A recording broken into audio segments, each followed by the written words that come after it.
Dhaka board 2015 সাল গতি থেকে যে কোশ্চেনটা আসছে আমরা সেই কোশ্চেনটা সমাধান করব। অর্থাৎ ঢাকা বোর্ড 2015 সালে যে কোশ্চেনটা আসছে সেই বা কাছাকাছি একটা কোশ্চেন আসছে সিলেট বোর্ড 2021 সাল। আমরা এইভাবে কোশ্চেন গুলো সমাধান করছি, অর্থাৎ আমি তোমাদের প্যাটার্ন ধরে ধরে কোশ্চেন গুলো একটু বলছি যে এই বোর্ডের সাথে এই বোর্ড সাদৃশ্যপূর্ণ, অর্থাৎ একটা করলে কিন্তু অন্যটা অনেকটা পারা যাবে। হয়তো এমন আছে যে না আমি একটা অঙ্ক করলাম অন্যটা করলাম না, তাহলে আমি এটা পারবো। এই জন্য আমি এই সিমিলার কোশ্চেন গুলো একটু তোমাদের বলে দিচ্ছি। তো ঢাকা বোর্ড 2015 সালে যে কোশ্চেনটা আসছে সেম কাছাকাছি একটা কোশ্চেন আসছে সিলেট বোর্ড 2021 সালে। ঢাকা বোর্ড 2015 সালের কোশ্চেনটা উদ্দীপকটা এমন ছিল: এ অবস্থানে ছিল একটা বিড়াল, বি অবস্থানে ছিল একটা ইঁদুর এবং সি অবস্থানে ছিল একটা রুটি। তো উদ্দীপকে বলা ছিল সি অবস্থানে রক্ষিত একটা রুটি সংগ্রহ করার জন্য বি অবস্থান থেকে ইঁদুর 0.4 মিটার পার সেকেন্ড সমবেগে চলছে বা দৌড়াচ্ছে বলতে পারি। এ অবস্থানে বসে থাকা একটি বিড়াল ইঁদুরকে লক্ষ্য করে ইঁদুরের আগেই রুটি সংগ্রহ করার জন্য 0.02 মিটার পার সেকেন্ড স্কয়ার সমতরণে একই রাস্তা বরাবর চলছে। ব্যাপারটা জানি কেমন কেমন, অর্থাৎ বিড়াল তো ইঁদুরকেই খেয়ে ফেলবে, আর ইঁদুর তাহলে ও অনেকটা জীবন বাঁচাতে রুটি আগে সংগ্রহ করা লাগবে আর কি, কেমন বিষয়টা আর কি। যাই হোক, আমরা এখন উদ্দীপকে যা বলছে আমরা এইভাবে কোশ্চেনটা সলভ করার চেষ্টা করি। এখন প্রথমে গ নম্বর কোশ্চেনটা বলা আছে বি অবস্থানে বিড়ালটি পৌঁছাতে সে কত বেগ প্রাপ্ত হবে। তো বি অবস্থান হলো, আমরা একটু দেখি এ এবং বি এর মধ্যবর্তী দূরত্ব দেয়া কত আছে। এ এবং বি এর মধ্যবর্তী দূরত্ব আছে 9 মিটার। তার মানে এখানে এস এর মান দেয়া আছে, এস ইজ ইকুয়াল টু দেয়া আছে 9 মিটার। এখন বিড়ালের কথা বলা আছে, যেহেতু বিড়াল কিভাবে পথ চলছে দেখি একটু। এ অবস্থানে বসে থাকা একটি বিড়াল ইঁদুরকে লক্ষ্য করে ইঁদুরের আগেই রুটি সংগ্রহ করার জন্য সে সমতরণে চলছে। যেহেতু সমতরণে চলছে তাহলে তার আদিবেগ ছিল 0, মধ্যবর্তী দূরত্ব ছিল 9 এবং ত্বরণ এ ছিল 0.02 মিটার পার সেকেন্ড স্কয়ার। তার মানে এখন সে এই বি অবস্থানে পৌঁছাতে কত বেগ প্রাপ্ত হবে আমরা দুই ভাবে করতে পারি। S is equal to ut plus half of a t square এটা দিয়ে করতে পারি, অথবা গতির চতুর্থ সমীকরণ দিয়ে করতে পারি। গতির চতুর্থ সমীকরণ দিয়ে যদি আমরা করি তাহলে এটা বোধহয় একটু সহজ হবে। V square equal u square plus twice a s. আমরা গ নাম্বার কোশ্চেনের সমাধান করছি। তো তাহলে ভি এর মানটা বের করতে চাচ্ছি। ভি ইজ ইকুয়াল টু হবে কি, মানে এখানে স্থির অবস্থান থেকে যাত্রা শুরু করলে তো ইউ এর মান থাকছেই না, আমরা শুধু এই মানটা ব্যবহার করবো। 2 ইন্টু এর মান, এর মান হলো 0.02 ইন্টু এস এর মান, মধ্যবর্তী দূরত্ব হলো 9।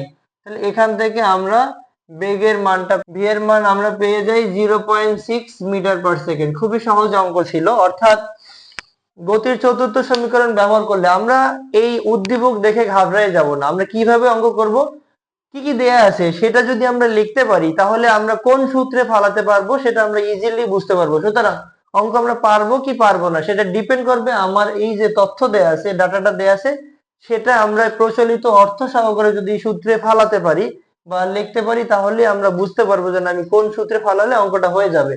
তো গতির চতুর্থ সমীকরণ থেকে যদি আমরা করি v square equal u square plus twice s, তাহলে ভি এখানে স্কয়ারটা বর্গমূল হয়ে যাবে, 2 ইন্টু এর মান বসাবো এবং এস এর মান বসাবো।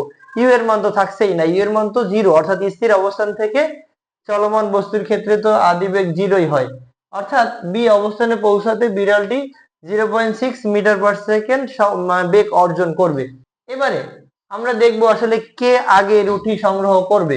দেখি একটু আমরা যদি সময় কম্পেয়ার করি যে বিড়ালটির এই সি অবস্থানে পৌঁছাতে কত সময় লাগে এবং ইঁদুরটির বি অবস্থান থেকে সি অবস্থানে পৌঁছাতে কত সময় লাগে, যে আগে পৌঁছাতে পারবে সে আগে রুটি সংগ্রহ করবে, ন্যাচারালি তাই তো হবে। তো আমরা একটু দেখি তাহলে বিড়ালের ক্ষেত্রে। বিড়ালের ক্ষেত্রে কি দেয়া আছে, ইউ এর মান দেয়া আছে 0 মিটার পার সেকেন্ড, এর মান দেয়া আছে 0.02 মিটার পার সেকেন্ড স্কয়ার। তো আমরা লিখতে পারি s is equal to ut plus half of a t square. আমরা এখানে দুইটা সময় যেহেতু কম্পেয়ার করব, এই জন্য প্রথমটাকে বিড়ালের ক্ষেত্রে সময়টা t1 বলছি। সময় হলো, এখন বিড়ালের ক্ষেত্রে অতিক্রান্ত দূরত্ব কত হবে? জাস্ট বিড়াল থেকে সি বিন্দু পর্যন্ত দূরত্ব, এখানে আছে 9 মিটার, এখানে 16 মিটার, তার মানে 25 metre. S is equal to হবে 25 মিটার, 25 মিটার দূরত্ব। তার মানে 25 ইকুয়াল হবে, এটা স্থির অবস্থান থেকে যাত্রা শুরু করলে এটা তো 0 হাফ, আর এখানে 0.02 ইন্টু t1 স্কয়ার, এটা কেটে দিলে হবে 0.01 t1 স্কয়ার। তো ফাইনালি আমরা এখান থেকে t1 ইকুয়াল পাবো 25 বাই হলো 0.01। তো এখান থেকে আমরা যদি বর্গমূল করে দিতে পারি, বর্গমূল করলে রেজাল্ট কত আসে? এখানে 25 আর এইখানে দশমিক উঠাই দিলে দশমিকের জন্য একটা 1, আর দশমিক করে যে কটা ঘর আছে এই কটা 0, অর্থাৎ এটা 1 হয়। তার মানে এখানে আসছে 2500। 2500 এর বর্গমূল করলে হবে 50 সেকেন্ড। 2500 এর বর্গমূল করলে আসে 50 সেকেন্ড। অর্থাৎ বিড়ালের রুটি অর্থাৎ সি বিন্দুতে পৌঁছাতে 50 সেকেন্ড সময় লাগে। এবারে আমরা একটু দেখবো যে তাহলে ইঁদুরের পৌঁছাতে কত সময় লাগে। ইঁদুরের ক্ষেত্রে